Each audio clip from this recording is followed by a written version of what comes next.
Nandito na ang kumpletong Tagalog recap natin ng live-action One Piece Season 1 mula Episode 1 hanggang Episode 8. Ito ay isang action fantasy adventure TV program na napalabas sa taong 2023. Kamusta na kayo mga Juan? Huwag na nating patagalin pa at simulan na natin ang ating napakaastig na palabas. Sa East Blue Sea sa kasalukuyang panahon, sinabi ni Luffy sa isang newsco na plano niyang hanapin ang One Piece upang maging hari ng mga pirata, ngunit inalisan siya ng ibon. Kalaunan nang napansin ni Luffy na masisira na ng tuluyan ang bangka niya ay mabilis na pumasok siya sa isang bariles. Maya-maya ay naanod ang bariles ni Luffy sa gitna ng matinding sagupaan ng Alvida Pirates laban sa pangpasaherong barko. Hindi nagtagal ay nagawang mabihag ni na Captain Alvida ang ilang crew ng passenger ship at nakuha ng mga pirate crew niya ang bariles ni Luffy. Kalaunan ay walang awang tinapos ng kapitan ng isa sa mga ito at pinilinis ang dugo nito sa crew niyang si Kobe. Pagsapit ng gabi sa Sixes Island, ang pirate bounty hunter na si Roronoa Zoro ay nagtirik ng mga kandila sa isang shrine at nilapitan siya ni Mr. Seven. Hinikayat si Zoro ni Seven na sumali sa grupo ng mga assassin nila na ang Baroque Works, ngunit nang tumanggi ang lalaki ay mabilis na inatake siya nito. Pero ang pirate hunter ay magaling na kinalaban si Mr. Seven gamit ang mga katana niya hanggang sa nagawa niya itong mapabagsak. Samantala habang nasa lower deck ng barko ay napansin ni Kobe ang paglabas ni Luffy sa bariles, pero sinabi niyang isa rin siyang pirata. Nasabi ng binatilyo na hindi mukhang pirata si Luffy dahil ang mga ito ay mga mamamatay tao at mga magnanakaw, pero nasagot ni Luffy na hindi ganoon ang mga piratang kilala niya. Kalaunan habang natutulog ang mga crew ay naisipan ng binatilyong tulungan si Luffy na makatakas ng barko. Subalit paghawak ni Luffy ng sagwan ay aksidenteng napatunog niya ang bell ng poste at mabilis na sinugod sila ni na Captain Alvida. Galit na inatake ng kapitan sina Luffy gamit ang duck-shaped club nito, pero ang bida gamit ang kakaibang abilidad niya ay magaling na nakakaiwas siya sa lahat ng mga atake ng kapitan. Nang binaril si Luffy ng isang crew ay nabalik niya ang bala nito rito at mabilis na ginamit ng bida ang gum-gum pistol attack niya upang mapatalsik si Alvida mula sa barko. Kinatakot naman ng mga crew ang abilidad ni Luffy at hinikayat niya si Kobe na sumama sa kanya.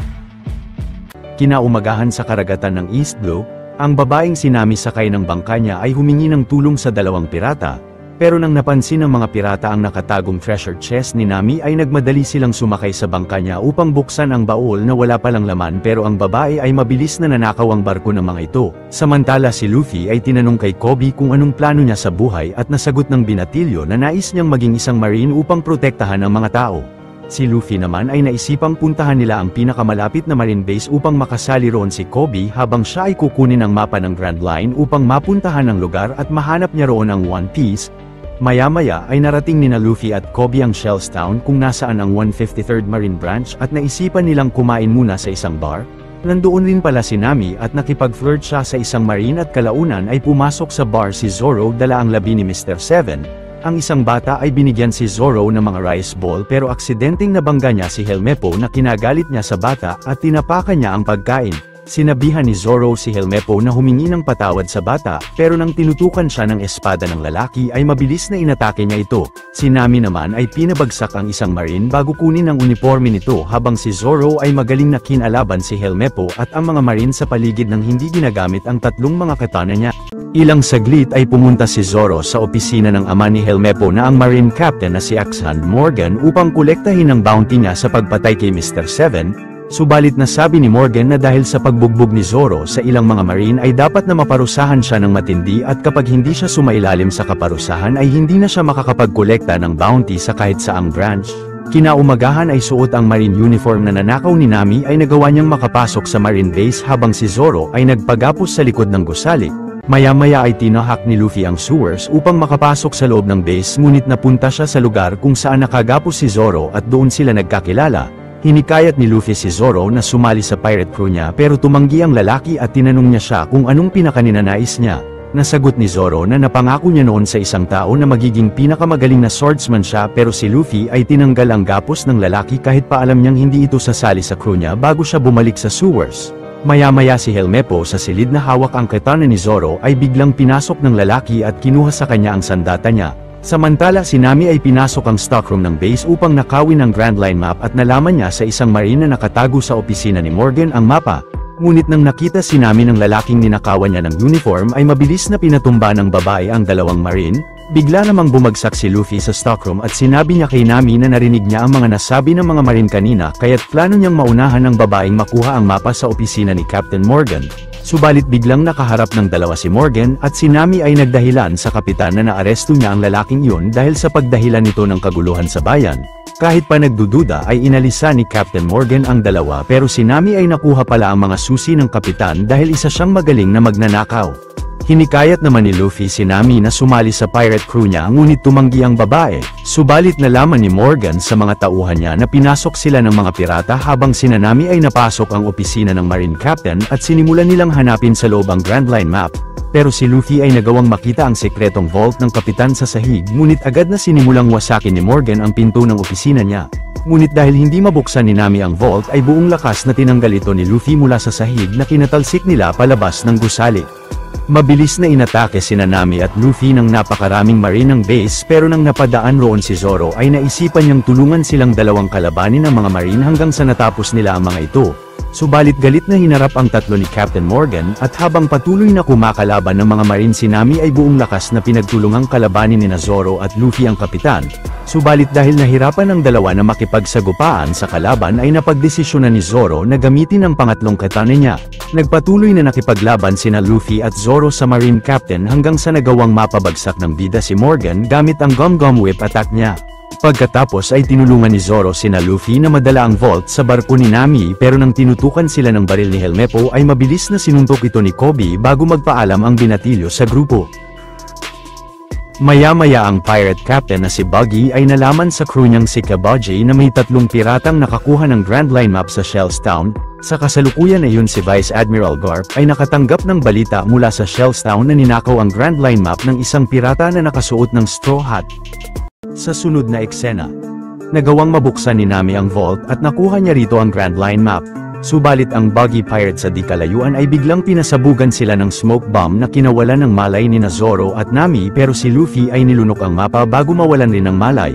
Kinabukasan si Kobe ay nagawang maging isang Marine Cadet ng Shells Town at sina Vice Admiral Garp ay pinuntahan ang 153rd Base. Maya-maya kasama ang kanang kamay na si Bogard ay pinatawag si Kobe ng Vice Admiral dahil napag-alaman nilang may nakakita sa binatilyo na kasama niya sa bar ang isa sa mga nagnakaw ng mapa. Inamin ni Kobe na tinulungan siya ni Luffy na makalaya mula kina Alvida at ngayon ay napagdesisyonan niyang sumali sa Marine dahil yun ang pangarap niya. Samantala ang tatlo ay nagising sa isang malaking crate pero nasabi ni Luffy sa dalawa na natago niya ang mapa. Nang biglang bumukas ang crate ay napansin ni Luffy na nasa gitna sila ng isang circus at binunyag sa kanila ni Captain Buggy na plano niyang mahanap ang One Piece gamit ang Grand Line Map upang maging hari ng mga pirata. Kalaunan ay naisipan ni Nami na ihagis ang sombrero ni Luffy at mabilis na tumakas siya ng circus. Ngunit napansin niyang winasak ni Buggy ang buong Orange Town bago siya mahuli ng mga crew at si Luffy ay kinuha sa ere ang sombrero niya. Binihag pala ni Captain Buggy ang mga mamamayan ng Orange Town upang gawing mga manonood ng circus niya at nasabi ng kapitan na narinig niya si Luffy sa loob ng crate na natago nito ang mapa. Kaya't naisipan ni Buggy na torturin si Luffy upang alamin sa kanya kung nasaan ang Grand Line Map habang sina Nami at Zoro ay kinulong sa kabilang silid. Pero hindi nasasaktan si Luffy sa paraan ng pagtutorture ni Buggy sa kanya at biglang naalala ng kapitan si Shanks mula sa straw hat na suot niya. Dati raw silang mga pirate crew ng isang barko hanggang sa natraidor siya nito. Pagkatapos ay naisipang banatin rin ni Buggy ang katawan ng isang bata pero si Luffy ay buong lakas na kumawala sa gapos niya at mabilis na sinuntok si Buggy. Subalit ang naputol na ulo ni Buggy ay agad na bumalik sa katawan niya dahil nakakain pala siya ng isang chop-chop devil fruit at pinatumba ng kapitan si Luffy gamit ang gas bomb niya. Sa kasalukuyan na yun ay ginapos ni Vice Admiral Garp si Captain Morgan sa harap ng base bilang kaparusahan sa kapalpakan nito at sinabihan niya ang lahat na siya na mismo ang mangunguna sa kanila upang matugis ang mga pirata. Kalaunan ay kinulong ni Captain Buggy si Luffy sa isang water tank upang mapilit siyang isuko ang mapa ngunit nang tumanggi ang bida ay nilakasan ng kapitan ang daloy ng tubig sa water tank. Sa kasalukuyan na yon ay sinimulang buksan ni Nami ang cage niya gamit ang natago niyang picklock ngunit biglang pumasok sa silid si Kabaji. Galit na nasabi ni Kabaji na pinaslang ni Zoro ang kapatid niya noon para sa bounty pero walang maalala ang lalaki na mas lalong kinagalit ng pirata at naisipang paikutin ang spinning wheel. Pero dahil sa paghagis ng mga patalim ni Kabaji kay Zoro ay nasira ang gapos niya sa kamay habang si Nami ay nagawa ng mabuksan ang lock ng cage niya at mabilis na pinatumba nila ang kalaban. Pagkatapos ay nagmadaling binasag ni Nami ang water tank upang iligtas rito si Luffy subalit aksidenteng naluwa niya ang Grand Line map at agad na kinuha ito ni Captain Buggy. Ngunit nang inatake ni Zoro si Buggy ay mabilis na hinati ng kapitan ang buong katawan niya at madali niyang napabagsak ang swordsman pati na si Nami. Si Luffy naman ay buong lakas na kinalaban si Buggy subalit labis na nahihirapan siyang pabagsakin ang kapitan. Hindi nagtagal ay naisipan ng bida na ikulong ang mga parte ng katawan ni Buggy sa mga crate sa tabi at tinulungan siya ni Zoro at Nami, hanggang sa ilang parte na lang ng katawan ni Buggy ang natira at gamit ang Gum-Gum Bazooka attack ni Luffy ay pinatalsik niya ang kalaban palabas ng circus. Pagkatapos ay binigay ni Luffy ang map kay Nami dahil siya na ang navigator nila at tinulungan nilang tanggalan ng mga gapos ang mga mamamayan ng Orange Town bago sila umalis ng bayan. Maya-maya, habang naglalayag sina Luffy papuntang Grand Line ay palihim na ginamit ni Nami ang natago niyang maliit na Denden Mushi upang sabihin sa contact niya na nasa kanya na ang mapa.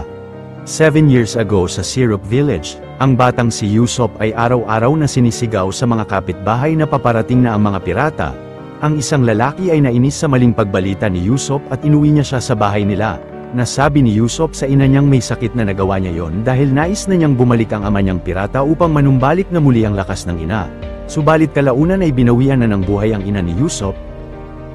Sa kasalukuyang panahon, agad na kinuha ni Buggy sa mga crates ang mga parte ng katawan niya ngunit mabilis na pinatumba siya ng Ray Fishman na si Kurobi. Samantala sina Vice Admiral Garp sakay ng malaking battleship nila ay sinimulang maglayag sa karagatan upang tugisin sina Luffy.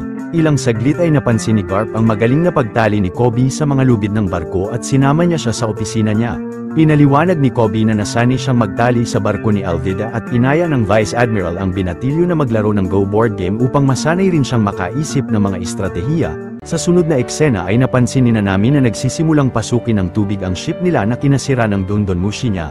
Pagkatapos ay nagtungo ang tatlo sa Syrup Village dahil doon planong magnakaw ni Nami ng panibagong barko. Pero nasabi ni Luffy na hindi sila dapat magnakaw ng barko dahil magiging parte ito ng buong crew nila. Sa kasalukuyan na yun ay natalo si Kobe sa Go board game nila ni Garp at pinayuhan siya ng Vice Admiral na mag-focus sa pagkatalo niya. Pero sa pangalawang laro nila ng board game ay hindi nagtagal ay nanalo na ang binata. Maya-maya ay ni-report ni Helmepo na natagpuan nila ang wasak na barko ni Luffy malapit sa Syrup Village at si Garp ay inatasan si Kobe na hanapin sa isla ang mga pirata. Sa sunod na eksena ay nakakita si Luffy sa daungan ng isang barko na labis na nagustuhan niya ngunit nasabi ng tagalinis na si Usopp na hindi yun ipinagbibili. Pero naisipan ni Usopp na dalhin sina Luffy sa mayamang kaibigan niyang si Kaya na ang may-ari ng buong daungan upang pag-usapan ang pagbili nila ng barko sa kaibigan niya. Pagdating ni Luffy sa isang malaking mansyon ay nakaharap nila si Kaya kasama ang butler nitong si Klahadore at inimbitahan sila ng babae sa birthday niya.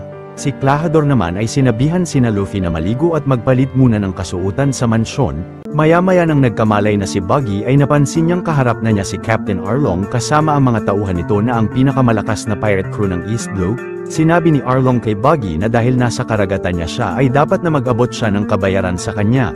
Subalit dahil walang maibayad si Buggy ay kinumbinsi niya si Arlong na tugisin si Luffy dahil nasa kanya ang mapa ng Grand Line at sumang-ayon sa kanya ang kapitan. Kalaunan nang nagsimula na ang 18th birthday party ni Kaya ay dumalo roon ang lawyer niyang si Mary. Habang nasa hapagkainan naman ay nabanggit ni Kaya kina Luffy na mamayang hating gabi ay mapupunta na sa pangalan niya ang lahat ng ari-arian ng mga yumaong magulang niya. Kinatuwa yun ni Luffy dahil plano niyang bumili ng barko sa kanila para sa paglalakbay nila dahil mga pirata sila. Kinagulat ni Kaya ang nalaman kay Luffy pero nasabi niya sa babae na nagustuhan niya ang barkong may kambing na disenyo sa harap na ang magagamit nila sa paglalakbay. Ngunit biglang sumama ang pakiramdam ni Kaya at sinabihan niya sina Luffy na sa mansyon na magpagabi bago siya ihatid ni Klahadore sa silid niya. Dahil naman hindi makatulog ay nanatili muna sina Luffy sa kusina at doon niya nakita ang magaling na paggamit ni Usopp ng tirador nito. Nasabi ni Usopp na ang ama niyang si Usopp the Great ay isa ring pirata noon na labis na kinagulat ni Luffy dahil kilala niya itong isa sa mga crew ni Shanks. Maya-maya ay hinarap ni Mary si Klahadore sa imbakan ng mga alak at sinabing tutol siya sa pagpapasa sa pangalan niya ng shipbuilding business ni Kaya. Subalit si Klahadore ay biglang kumilos ng napakabilis at sinaksak niya si Mary mula sa likod gamit ang mga catclaw niya. Nang kinain naman ni Luffy ang asul na soup sa kusina ay nasabi ni Zoro na nais niyang uminom ng alak at sinamahan siya ni Usopp papunta sa imbakan ng wine. Subalit pagpasok ni na Usopp sa imbakan ay nakita nila sa sahig ang labi ni Mary at mabilis na lumapit sa kanila si Klahadore suot ang mga cat claw niya sa kamay. Narealize naman ni Zoro na ang lalaki pala ay si Captain Kuro ng Black Cat Pirates at nang inatake niya ito ay pinalo siya sa ulo ng servidor na si Sham. Pero si Usopp ay nagawang makatakas sa isa pang servidor na si Buchi. Ang dalawa pala ay mga kronoon ni Kuro sa barko niya at tinapon ng mga ito sina Zoro sa isang balon pati ang mga katana niya. Samantala si Usopp ay sinabi sa mga kapitbahay na may mga pirata sa bayan nila at agad na nilapitan siya ni Kobe. Sinabi ni Usopp sa mga Marines na kailangan nilang iligtas ang mga kaibigan niya mula kina Captain Kuro at sinamahan niya sila papuntang mansyon ni Kaya. 7 taon na ang nakakalipas nung nagsasani ang binatilyong Zoro sa Shimotsuki Village ay nagagawa niyang matalo sa espadahan ang lahat ng katunggali niya maliban sa anak ng master niyang si Kuina. Inis na napangako naman ni Zoro kay Kuina na balang araw ay magiging pinakamagaling na swordsman siya sa buong mundo at hinamon niya ang dalagita na makipaglaban sa kanya gamit ang mga totoong katana nila. Maya-maya ay palihim na nakipaglaban uli si Zoro kay Kuina sa gitna ng kakahuyan gamit ang dalawang katana niya habang ang dalagita ay isang katana lang ang gamit ngunit magaling na napapabagsak siya nito ng ilang beses. Matapos ang mahabang laban nila ay hindi nagtagal ay nagawa uling matalo ni Kuina si Zoro. Subalit sa sunod na araw ay nalaman ni Zoro sa master niya na namatay si Kuina sa aksidente. Maya-maya sa funeral ceremony ni Kuina ay hiniling ni Zoro sa master niya na mapa sa kanya ang Wado Ichimonji sword ng kaibigan dahil mas naging determinado siyang tuparin ang pangako niya sa kanya na magiging pinakamagaling na swordsman siya. Napunta na sa kasalukuyang panahon ng istorya kung kailan si Nami ay nakita si Luffy sa kusina na walang malay dahil sa pagkain niya ng isang kalderong asul na soup. Ngunit nang napansin ni Nami na papunta sa kusina si Klahadore ay agad na nagtago siya sa isang cabinet at nalaman niya sa tatlo na may halong lason pala ang nakain ni Luffy. Hindi nagtagal ay nakarating si Kobe sa mansyon ni Kaya at hinarap sila ni Klahadore. Sinabi ni Usopp na siya mismo ang piratang si Kuro ngunit napansin ni Kobe na wala itong itinatagong mga patalim sa mga kamay. Natanong naman ni Helmeppo ang tungkol sa puganteng pirata na si Luffy at nasabi ni Klahadore na isa sa mga panauhin nila ito. Pagkatapos ay inatasan ni Klahadore ang dalawang serbidor na ibigay si Luffy sa mga Marines at nagdahilan ang lalaki na nalasing ito bago siya nagmadaling magpaalam sa kanila. Ilang saglit ay palihim na pumasok si Usopp sa silid ni Kaya upang mabalaan siya sa masamang plano sa kanya ni Klahadore ngunit hindi siya pinaniwalaan ng babae. Samantala si Zoro ay nagkamalay na sa loob ng balon at gamit ang isang hook ay sinubukan niyang makalabas ng balon. Kalaunan ay lumabas si Nami ng cabinet at pinalo niya sa ulo si Sham bago tumakbo palayo. Subalit pagdating ni Kuro sa kusina ay nasabi niyang dahil hating gabi na ay yun na ang oras upang tapusin nila si Kaya. Pagkatapos ay inatasan ni Kuro si Buchi na isarado ang buong mansyon upang makasigurado silang walang makakapigil sa kanila. Si Nami naman ay sinabi kay Kaya na narinig niya kina Klahadore na may lason ang mga pinapakain ng mga ito sa kanya at agad na tinulungan nila siyang makatakas ng mansyon. Nang napaubos si Kaya ay mabilis na inatake sila ni Kuro mula sa loob ng pader pero nagawa nilang makatakas sa kalaban. Sa sunod na eksena ay buong lakas na pinilit ni Zoro na akyatin ang matarik na balon hanggang sa nagtagumpay siyang makalabas rito. Sa kasalukuyan na yun ay nasabi ni Kobe kay Helmeppo na sa tingin niya ay totoo ang sinasabi ni Usopp at kalaunan ay biglang nasuka ni Luffy kay Helmeppo ang soup na nakain niya. Narinig pala ni Luffy ang napag-usapan ni Klahadore at pinakiusapan niya si Kobe na tulungan nila siyang iligtas si Kaya. Pero nang tumanggi si Helmeppo ay mabilis na napatumba ni Zoro ang mga Marines pati na ang lalaki at si Kobe ay hinayaan silang bumalik ng mansyon. Maya-maya si Kaya ay pumunta sa dating silid ng mga magulang niya at gamit ang steering wheel roon ay sinubukan nilang buksan ang mansyon ngunit hindi nila magawa.